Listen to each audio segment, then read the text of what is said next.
America వెళ్లాలని కలలు కంటున్న విద్యార్థులకు శుభవార్త. రానున్న రోజులలో America student visa processing time తగ్గించేందుకు సన్నాహాలు చేస్తున్నట్లుగా యుఎస్ కాన్సులేట్ పేర్కొంది.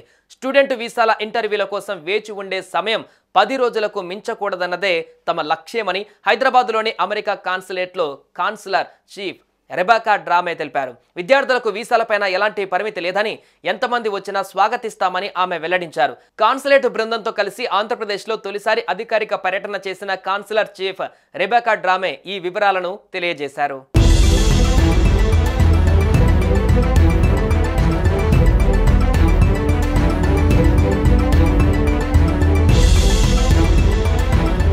చదువు కోసం మొదటిసారి అమెరికా వస్తున్న విద్యార్థుల వీసాలు క్లియర్ చేయడానికి అత్యధిక ప్రాధాన్యమిస్తున్నామన్నారు కాన్సులర్ చీఫ్ రెబెకా. అమెరికా వచ్చే విద్యార్థుల భద్రతకు తమ ప్రభుత్వం అన్ని చర్యలు తీసుకుంటుందని, కానీ విద్యార్థులు ప్రమాదాలలో ఇతరత్ర కారణాలతో చనిపోయారని విన్నప్పుడు చాలా బాధ కలుగుతుందని ఆవేదన వ్యక్తం చేశారు. ప్రస్తుతం అమెరికా వచ్చే విద్యార్థులు షికాగో వంటి అత్యంత చలి ప్రాంతాలలో ఉండాలనుకున్న వారు ఎలాంటి దుస్తువులు ధరించాలి, ఏ ప్రాంతాలలో ఎలాంటి జాగ్రత్తలు తీసుకోవాలి తదితర అంశాలపైన అవగాహన కల్పిస్తున్నట్లుగా వివరించారు.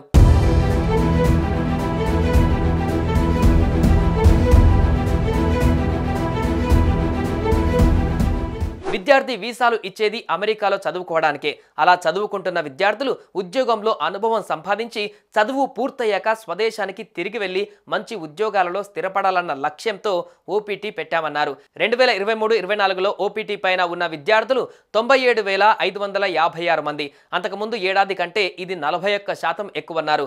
B1 బై B2 వీసాల ఇంటర్వ్యూల కోసం నిరీక్షణ సమయం 2021-22 నాటికి 4 ఏళ్లు ఉండేదని, ఇప్పుడు దాన్ని సంవత్సరానికి తగ్గించామన్నారు.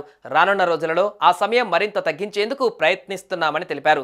B1, B2 మినహా స్టూడెంట్స్, వర్కర్స్ వంటి వీసా దరఖాస్తులని 2 నెలల్లోపే క్లియర్ చేస్తున్నామన్నారు.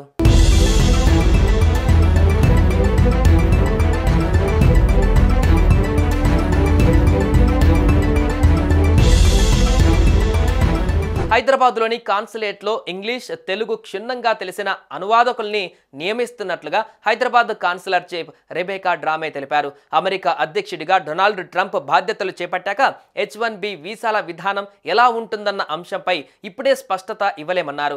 అలాగే ప్రస్తుతం అమెరికాలోని గ్రామీణ ప్రాంతాలలో $10 మిలియన్ పెట్టుబడి పెట్టి 10 మంది అమెరికన్లకు ఉద్యోగాలు ఇచ్చే వారికి EB-5 వీసాల ద్వారా ప్రాధాన్యమిస్తున్నట్లుగా తెలిపారు.